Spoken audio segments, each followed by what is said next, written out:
The reality of virtuality. The era of real virtuality has come. Words that were once considered wholly virtual increasingly influence our daily life and hold a significant impact on the real world. Recent innovations in AR and VR technology have blurred the boundary between the virtuality and reality, allowing people to navigate competing virtual spaces while still interacting with the real world. We may also see this phenomenon expressed in the design of physical buildings. Consider developments in multiplayer competitive gaming, which have combined the virtuality and reality, encouraging players to compete online, but also to gather, watch, and celebrate the competition in real life.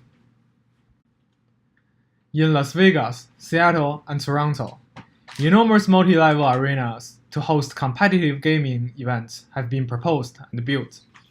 In comparison to traditional sports, these arenas and the events they support require an entirely new design approach that addresses the totality of this phenomenon.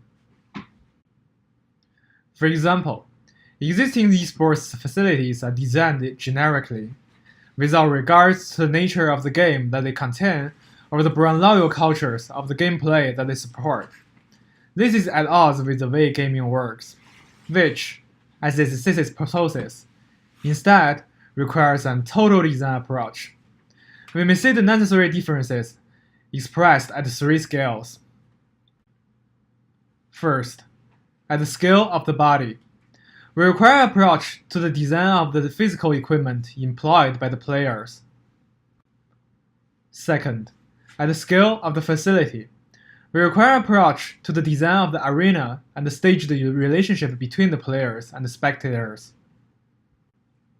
Third, at the scale of the collective experience, we require an approach to the design of the amateur venues that extends beyond the physical proximity of the events.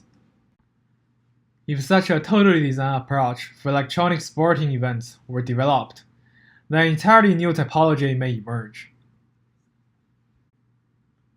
One that hybridizes the real and the virtual, and that addresses the design of physical elements, virtual elements, and the interfaces between them.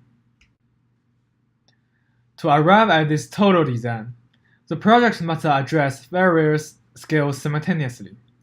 In doing so, a number of important differences between how traditional sports are apprehended and how esports are apprehended were identified.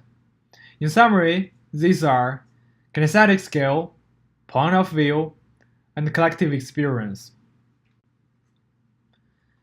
I will introduce this one by one.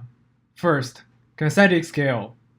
While in traditional sports, important movements of the body are large and easily understood from a distance, in esports, even a small twitch of a finger is important. Point of view. In contrast with the mobile camera on a traditional sports field, in esports, an even larger variety of spatially and temporally disconnected points of view are possible. Collective experience.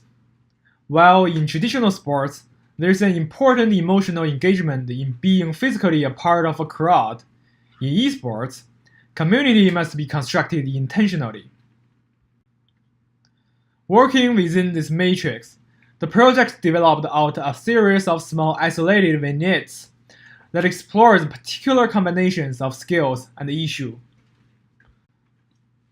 The outcome exposes solutions that seek to synthesize all the points found in the matrix described above, a variable equipment for players and spectators,